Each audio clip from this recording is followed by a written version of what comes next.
parce que seule la justice élève une nation. Je dis, Excellence, Monsieur le Président de la République, la justice est la colonne vertébrale d'un État. Ça devrait être le premier pilier de l'action gouvernementale.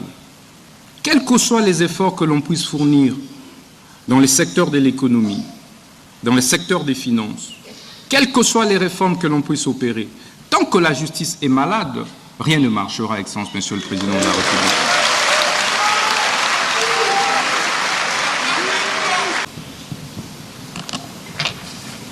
Nous invitons Monsieur le ministre d'État, ministre de la Justice et garde des Sceaux à prendre la parole.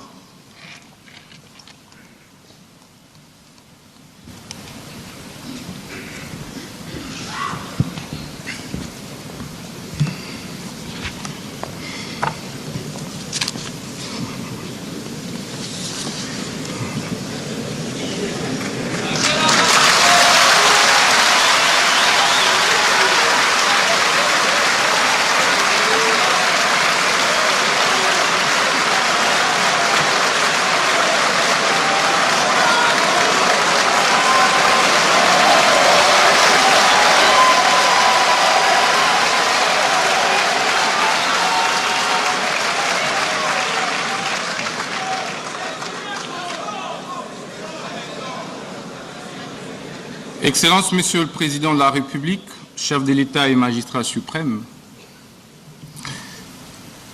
Excellence, Madame la Première ministre, honorable Président de l'Assemblée nationale, honorable Président du Sénat,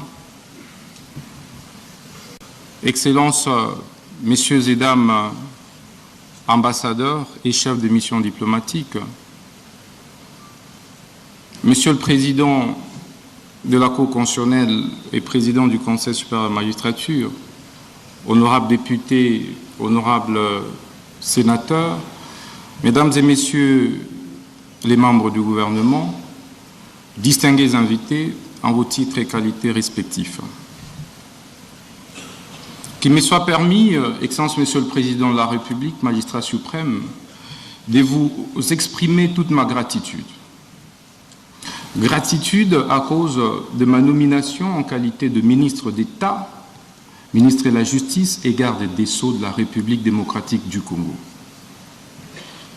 Vous avez risqué, alors que personne ne pouvait parier sur un jeune député issu des rangs de l'opposition politique, afin qu'il se voie confier ces lourds et grands portefeuilles régaliens, celui du ministère de la Justice.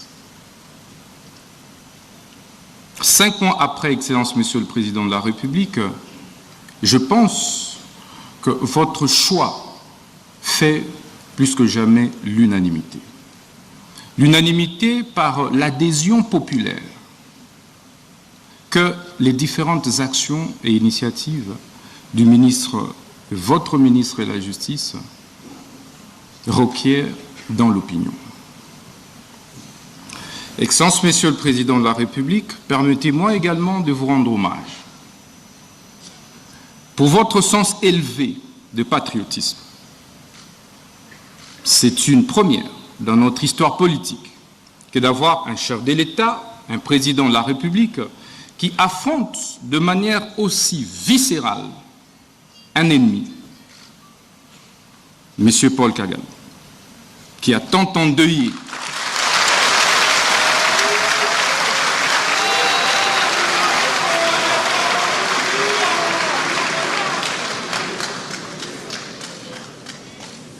Je disais, Excellence, Monsieur le Président de la République, que c'est une première dans notre histoire politique que de voir un chef de l'État autant aimer le Congo, porter autant les aspirations des Congolaises et Congolais, travailler pour la préservation de l'intégrité du territoire national, en ouvrant un front politique, diplomatique, judiciaire clair contre l'agression rwandaise pilotée par ce criminel économique et criminel de guerre, M. Paul Kagame.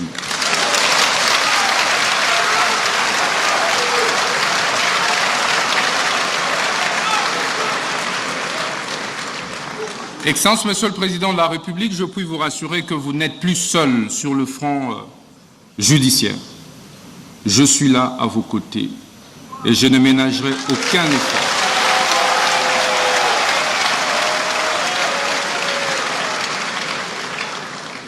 pour que la République démocratique du Congo, au travers de votre autorité, puisse gagner cette bataille injuste, cette guerre injuste et illégale qui nous a été imposée injustement à cause de nos ressources naturelles. Excellence, Monsieur le Président de la République, après cette phase d'hommage, permettez-moi de rappeler également votre dévouement pour l'instauration de l'état de droit, véritable état de droit, depuis votre avènement à la tête de notre pays. Et cet état de droit passe indubitablement par une justice juste et équitable. Mais Excellence, Monsieur le Président de la République, c'est quoi alors la justice?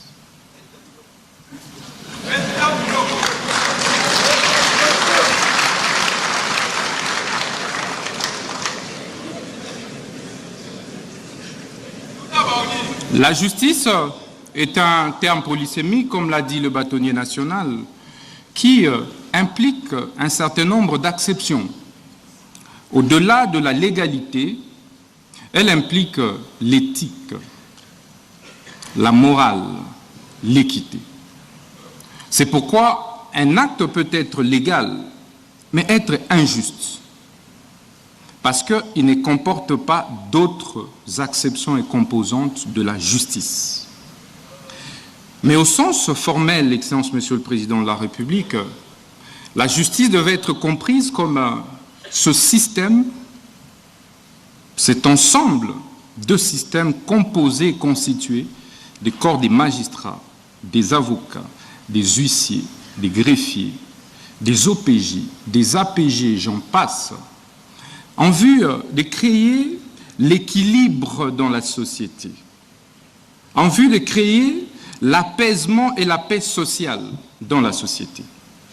C'est pourquoi, partout au monde, y compris dans notre société, le constituant et les législateurs congolais ont créé ce qu'on appelle la séparation des fonctions pour éviter des abus de la part d'une composante. Vous avez donc le juge qui a pour fonction de dire le droit, et rien de plus. Et sa décision ne peut pas être exécutée par lui-même. Il faut donc un huissier de justice pour exécuter sa décision. C'est pourquoi un magistrat debout ne peut pas lui-même exécuter son propre mandat. Il faut donc un APJ, il faut donc un IPJ pour exécuter son propre mandat. C'est pourquoi il faut des greffiers pour pouvoir apposer des formules exécutoires sur des décisions des justices et poser d'autres actes extrajudiciaires. Excellence, Monsieur le Président de la République, c'est toutes ces composantes qui constituent ce qu'on appelle justice. Parce qu'en réalité, sans une composante, le système est défaillant. Si aujourd'hui les avocats décident de ne plus prester, la justice sera handicapée. Si les greffiers font la même chose, la justice sera handicapée. Si les magistrats grèvent, ça va être la même chose. Donc la justice, c'est un corps, c'est comme un corps humain, où chaque membrane joue un rôle essentiel. C'est pourquoi la conviction qui est la mienne, Excellence, Monsieur le Président de la République, est que c'est tout ça qui forme en réalité le pouvoir judiciaire. Mais comment créer l'équilibre?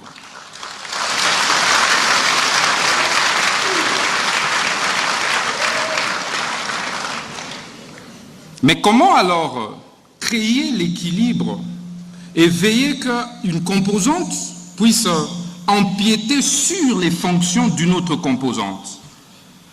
C'est ça le rôle du ministre de la Justice. Il faut un arbitre. Il faut un arbitre qui régule.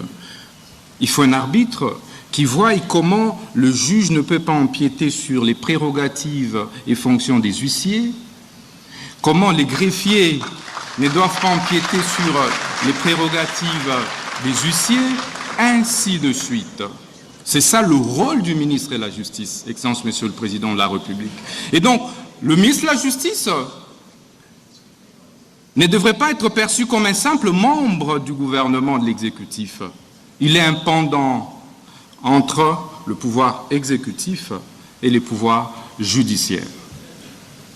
Excellence Monsieur le Président de la République, ceci veut dire donc que le ministre de la Justice veille à la bonne application des lois et textes réglementaires au niveau de la République.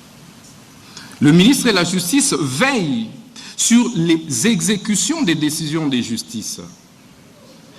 Le ministre de la Justice veille sur la protection et préservation des droits et devoirs des citoyens.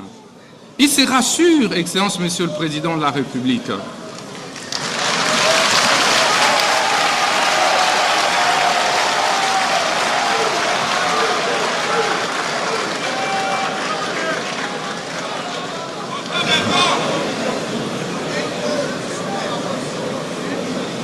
Je disais donc que le ministre de la Justice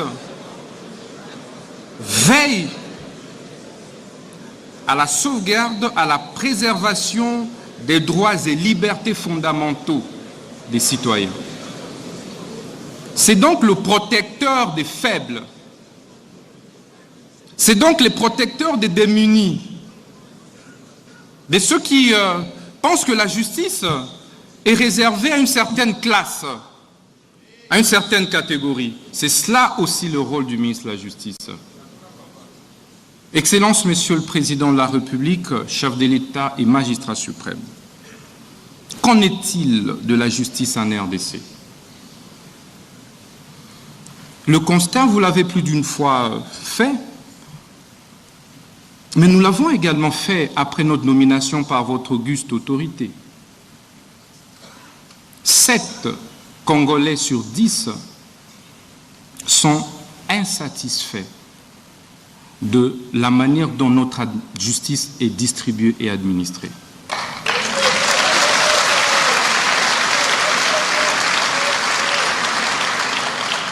Sept Congolais et Congolais sur 10 ne se retrouvent pas dans la justice telle que distribuée et administrée aujourd'hui en République démocratique du Congo. D'où les différents jérémiades, les différentes plaintes, parfois les différentes tensions sociales observées au sein de notre société. Mais quels sont certains mots observés depuis que nous sommes ministres de la Justice? Vous avez, Excellence Monsieur le Président de la République, des spoliations des biens, des publics comme des privés, des maisons des paisibles citoyens, parfois qui sont spoliées de manière injuste et illégale. 90% des plaintes que nous recevons résultent des spoliations des maisons des particuliers. Vous avez des arrestations arbitraires. Excellence, Monsieur le Président de la République. Parfois qui ne respectent pas les normes, les délais, qui sont pourtant prescrits par nos lois et par la Constitution. Vous avez la surpopulation carcérale, où dans des prisons, des prisonniers sont entassés tels des sardines, et parfois certains en meurent par étouffement. Vous avez, Excellence, Monsieur le Président de la République, des saisies intempestives des comptes et des avoirs, aussi bien des sociétés privées que publiques, et même des services publics. Vous avez, Excellence, Monsieur le Président de la République, également des mauvaises conditions de vie et de travail des différents acteurs de la justice. Lorsque les magistrats tombent malades, il est obligé parfois de fournir beaucoup d'efforts pour se faire soigner. Lorsqu'un magistrat meurt, ils sont obligés de se cotiser pour pouvoir enterrer l'un des leurs.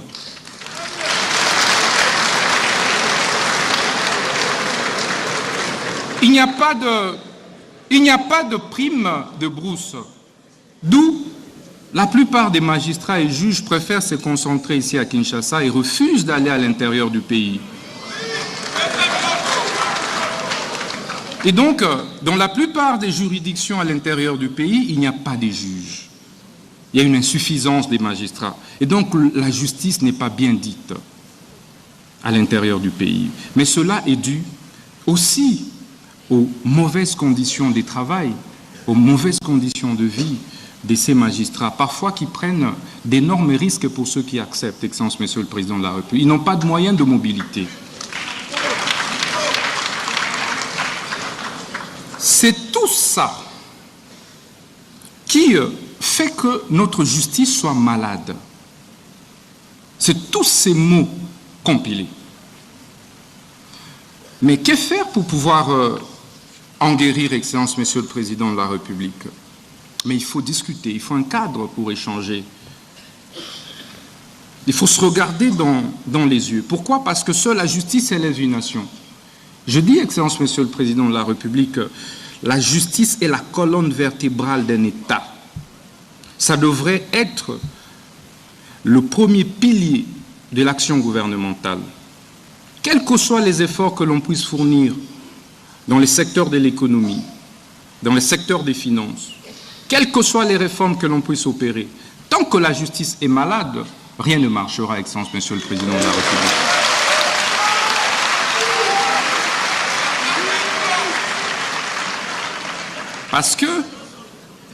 Parce que l'impunité, les détournements, la corruption ont malheureusement élu domicile au sein de notre justice.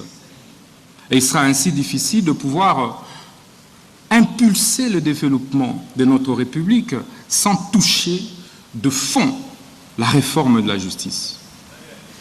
Donc, il nous faut du courage, il nous faut de l'audace, puisque nous n'avons que ce pays, de nous regarder en face et de nous dire les problèmes c'est à tel niveau et la thérapie est là. Et accepter que cette thérapie soit administrée de manière ferme, claire et sans faille, Excellence Monsieur le Président de la République.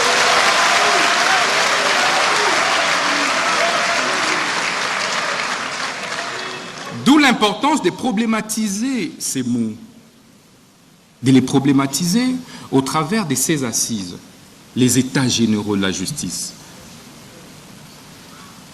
Ces États généraux qui interviennent, Excellence, 9 ans après ceux qui ont été organisés en 2015, sont une première du genre pour votre Excellence, depuis votre avènement à la tête de ce pays. C'est donc un moment particulier pour que nous puissions ensemble, de manière concertée et en synergie, faire les diagnostics réels des maux qui rongent notre justice, faire l'autopsie de notre justice, afin de pouvoir en proposer de manière claire une thérapie de choc qui pourra faire mal, Excellence Monsieur le Président de la République. Mais comme vous le savez, lorsque un citoyen, un compatriote est malade et que vous lui administrez plutôt du lait, il ne va pas en guérir. Il faut donc lui administrer la quinine. Il faut...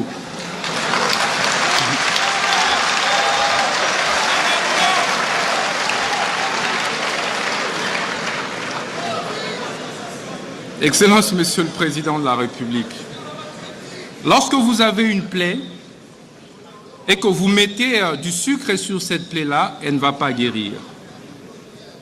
On ne met pas du sucre sur une plaie. Ça fera mal, mais il faut administrer de la thérapie des chocs. Ces assises, Excellence, vont se dérouler du 6 novembre au 13 novembre. Et elles ont été organisées et sont organisées en 3 phases. La première phase a consisté, évidemment, comme le président de la Cour constitutionnelle et le président du Conseil supérieur de la magistrature l'a dit, en l'évaluation des États généraux de 2015. Ça a déjà été fait à Zongo, dans le Congo central. La deuxième phase, qui constitue, Excellence Monsieur le Président, la particularité de ces États généraux, ce sont les consultations populaires. Contrairement aux dévanciers, ces États généraux ont requis l'implication, la participation du citoyen lambda, de la maman maraîchère, du justiciable de la rue, de cette femme veuve, de cet enfant orphelin, mais victime d'une spoliation de sa maison parce que son père est décédé et qu'il n'a donc aucune protection et que les oncles sont arrivés et que certains avocats sont intervenus et que certains juges, certains huissiers, certains greffiers sont intervenus pour pouvoir participer à l'expropriation ou spoliation de cette maison. Voilà la victime de la justice que nous avons associée à ces consultations. Et troisième phase, sont ces assises proprement dites, qui vont se dérouler ici, dans ce majestueux cadre de centre financier, et qui vont se clôturer le 13 novembre au Palais du Peuple. Pourquoi Palais du Peuple? Parce que la justice est rendue au nom du peuple et exécutée au nom du chef de l'État, que vous êtes dans l'espace suprême. Excellence, Monsieur le Président de la République, depuis notre avènement au ministère de la Justice, nous avons mené quelques réformes courageuses. Des réformes et des actions, des initiatives parfois douloureuses. Parfois, nous nous sommes posé la question, doit-on continuer ou reculer? C'est ici les lieux de vous remercier, du fond du cœur. N'eût été votre soutien inlassable, je démissionnerai du gouvernement, Excellence, Monsieur le Président.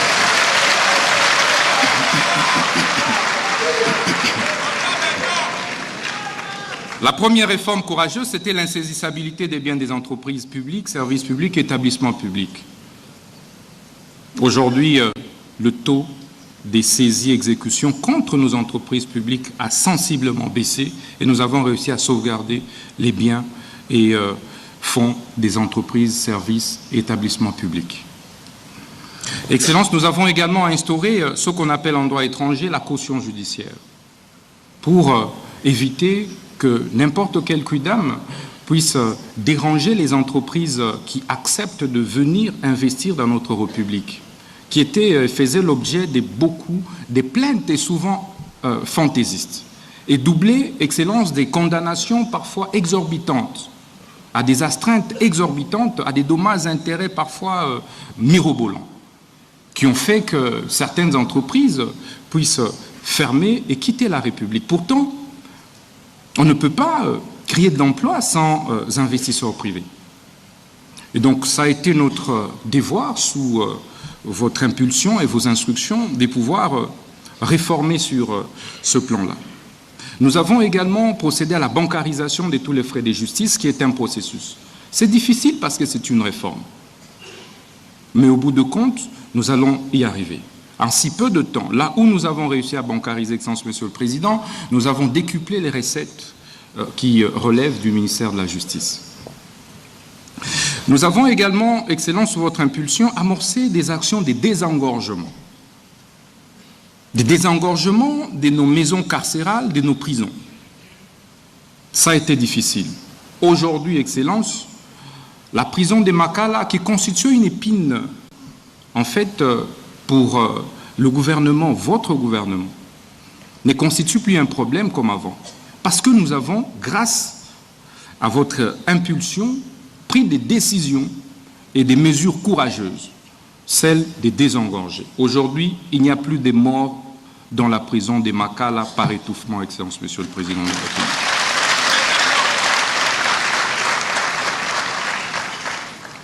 Nous nous sommes également employés, Excellence, à assainir les exécutions des décisions de justice. Il y avait trop de désordre. On se réveille un bon matin, c'est un non-agent de justice qui allait exécuter une fausse décision de justice qu'on imputait au juge, et parfois pour rien.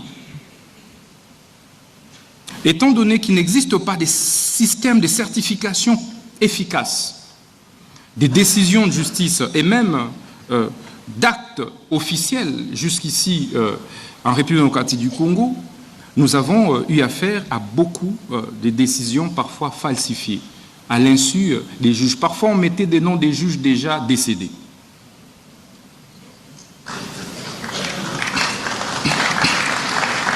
Excellence, Monsieur le Président de la République, aujourd'hui, les taux des exécutions barbares dans la ville de Kinshasa a systématiquement baissé. Que ce soit au niveau des banques, que ce soit au niveau des particuliers. On ne se réveille plus un bon matin et on a un particulier qui va ravir la parcelle d'autrui. Excellence, vous pouvez vérifier, ça n'existe plus aujourd'hui à Kinshasa. Depuis notre nomination comme ministre de la Justice et garde des Sceaux, parce que nous frappons fort lorsque nous nous rendons compte qu'il y a un réseau des mafieux qui s'emploie à pouvoir commettre des bêtises.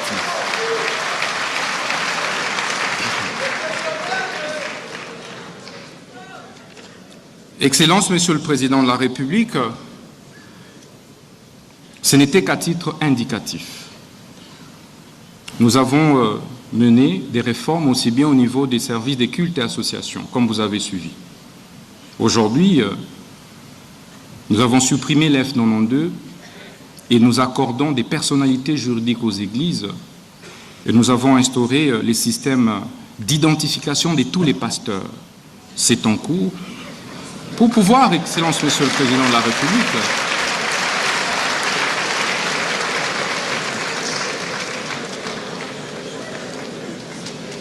Excellence, pour mettre fin à cette floraison, parfois aussi des faux pasteurs qui pilulent et qui, malheureusement, contribuent dangereusement à l'immoralisation de la société.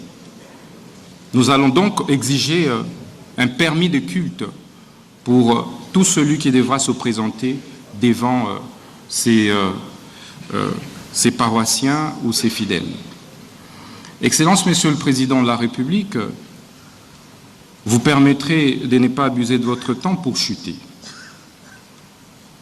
Les États généraux que nous sommes en train d'organiser, ce n'est pas un lieu de confrontation, d'affrontement entre le ministre et les magistrats et les huissiers et les avocats,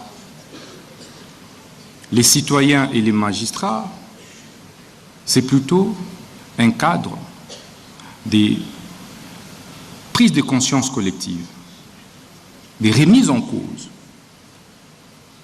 systémiques et systématiques, des pratiques que nous avons observées pendant des décennies et qui malheureusement ont démontré leurs limites et ont détruit notre système judiciaire. C'est qu'ensemble, en travaillant main dans la main, que nous allons parvenir à redresser notre justice. Ce n'est donc pas une initiative du ministre de la Justice, encore moins du gouvernement, mais c'est une initiative collective. J'invite donc les uns et les autres à travailler de telle manière que nous puissions avoir des recommandations qui puissent déboucher sur des réformes courageuses. Celles qui pourront toucher, pourquoi pas, à la révision de la Constitution.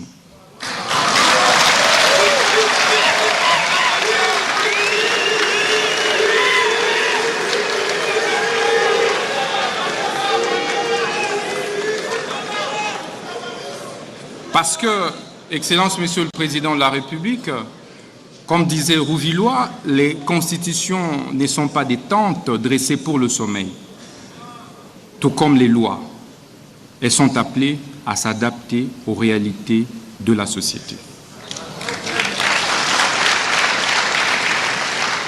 Nous mettrons donc en place un comité de suivi et d'évaluation des recommandations de ces États généraux.